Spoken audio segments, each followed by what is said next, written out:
Action. Yaani mtu kaacha kazi. Hizi ndizi bado changa huo. Changa.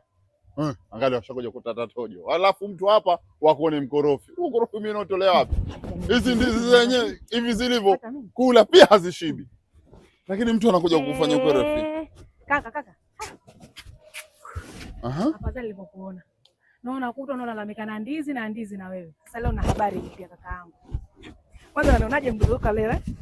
Unaona umepiga vitu, umevitoa wapi? Sikukumbuka hivyo. Sasa wewe ndo mdogo wako sasa hivi nakwambia vipi? Ruby mlogo mnamdhalau kijijini hapa. Kashapata bonge la bwana. Kaka yako nimenyoka. Umepata bwana. Tena sio bwana. Utakuwa imeng'ara. Mwarabu, unajua Mwarabu? Mwarabu. Yaani mara hii sijachukua mbovu mimi. Sisi mnanijua pigo zangu.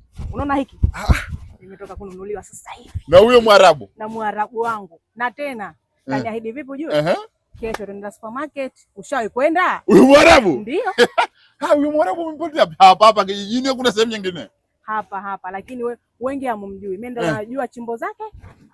Na kashanipa kwa basi sawa, mimi ninachokuomba kitu kimoja tu. Naomba nikutanishe na huyo Mwarabu. Wewe ushaanza. Hutamuomba pesa? Chumbi. Kama shida nazo nitamueleza lakini pesa sitamuomba. Unajua pesa kitu kingine Maana kakaangu wewe anakujua usio kafika pale mara ukaanza kunitia aibu. Mimi najikuta brand kwani namwambia kwetu maisha yapo. Si unajua Sikutia aibu. Aibu utajutia mwenyewe hivyo ulivyo bana wewe. Wewe twende. Sasa sikiliza. Wewe umesema una maisha brand? Ndio nimemwambia na brand. Si unajua tena ile Mwarabu anikubali. Sasa nakusikilize na kupeleka. Lakini usije ukanitia aibu. Aibu kwa nini bwana? Sikutia aibu. Haya. Kazi kisha. Kuisha.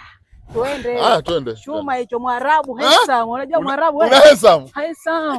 Hey. Mimi mara hii wewe.